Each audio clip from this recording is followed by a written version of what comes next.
Hi everybody. So today's Godly Play story is called The Mystery of Pentecost. And Pentecost Sunday is actually this coming Sunday. And this is a story that I haven't actually gotten to tell before. So it's a neat one because it kind of combines two stories from the Bible. So I wonder if you've heard both of these stories. So listen and see if you've heard them both. So this is the mystery of Pentecost. It looks like a parable box, doesn't it? But it's red. I wonder if there's a parable inside. I don't think it's a parable. Let's see what we need to get ready.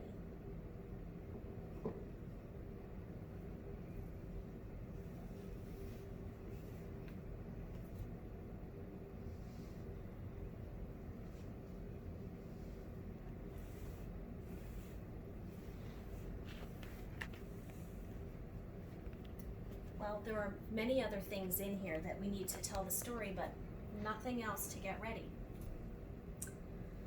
A long time ago, there was a great tower. The people building the tower all spoke the same language and worked well together. As they built the tower, it got higher and higher, and the people began to speak in different ways.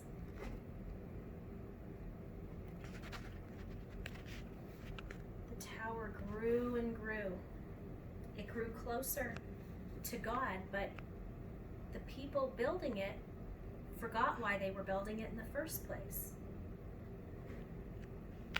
Their language got confused. It was a terrible noise. Everyone was babbling. Eventually, the tower fell, and it was called the Tower of Babel. The languages of the world were all splintered and broken. Each was beautiful, but they were broken.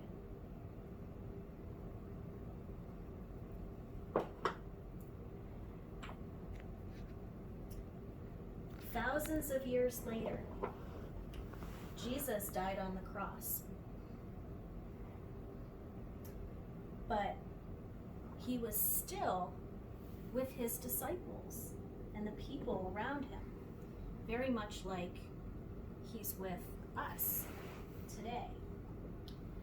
The people just couldn't let him go.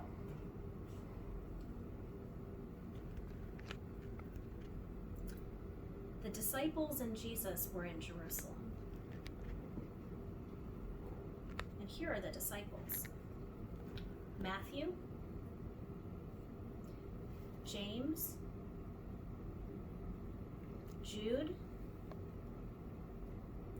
Simon, James the Less, Bartholomew, Philip, John, Andrew, Thomas, and Peter. There were only 11 disciples because Judas had left them. Jesus led his disciples out of Jerusalem to Bethany, to a mountain called Olivet.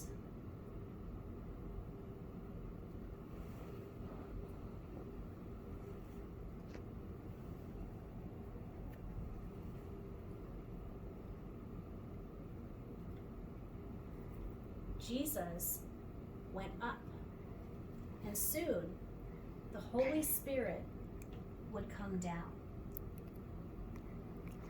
The disciples returned to Jerusalem. They were very excited. They went to the temple to pray. after they prayed, they returned to the upper room of where they were staying. And there, with the help of God, they chose a new disciple to take Judas's place. And his name was Matthias. The next Sunday, the disciples were together again in the upper room, when suddenly a great wind rushed into the room to be with them. It was the Holy Spirit. It touched each of them. They were filled with so much power that it was like fire. Their tongues burned in their mouths. They began speaking different languages. The disciples left the upper room and went out into the streets. They were so excited that people wondered what was going on. The people on the streets were from all different countries, and they spoke all different languages, but somehow they could understand the disciples. The people understood that God had come so close to the disciples, and the disciples had come so close to God in a totally new way. Suddenly it didn't matter what language they spoke. The disciples had become apostles, and they would go on to take this story to the rest of the world. And ever since, we have celebrated Pentecost to remember this day.